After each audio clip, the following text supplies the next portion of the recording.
Miss Ariel here, and you clicked on the craft box.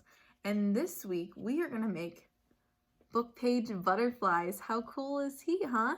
Since we've been reading about libraries and books this week, it'd be fun to make them out of old book pages. So I am gonna show you how to make this. Okay, so in your bag for this week's craft, you're gonna get the 2 wings for our butterfly, and of course, the popsicle stick or the body of our butterfly.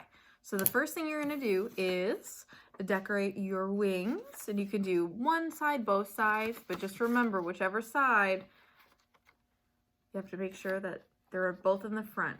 And then we're gonna glue them onto our popsicle stick, and you can decorate your body of your butterfly if you like. So I'm gonna color mine, and I'll be right back. Okay, so I have my body of my butterfly. I made him yellow, gave him some eyes.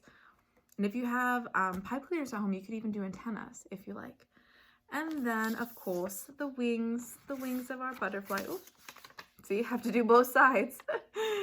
So when you go to put your wings on your popsicle stick, make sure that the body, so if you put eyes on it, make sure the eyes are out. And then you're gonna put glue on the back side of your popsicle stick. That way, while it's drying, you can glue it, one wing on the back side, and then put more glue, and then put your second wing on the other, and then you'll have a beautiful butterfly when you're done. So I'm gonna do that while I talk to you about your butterfly, because there's so many things you could do with your butterfly. You could do polka dots, you could do stripes, you could just do, there's so much. It's really up to you, as long as you loved your butterfly that you created. And on the bright side, if you like, you can even give somebody your butterfly, or you can hang it up in your room. There's just so many things.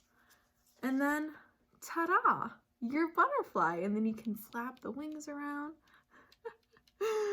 and you're done. This is a fun, simple craft, and that you get to enjoy and hang up. I hope you enjoyed this week's craft, and don't forget to click around and see what else you can find.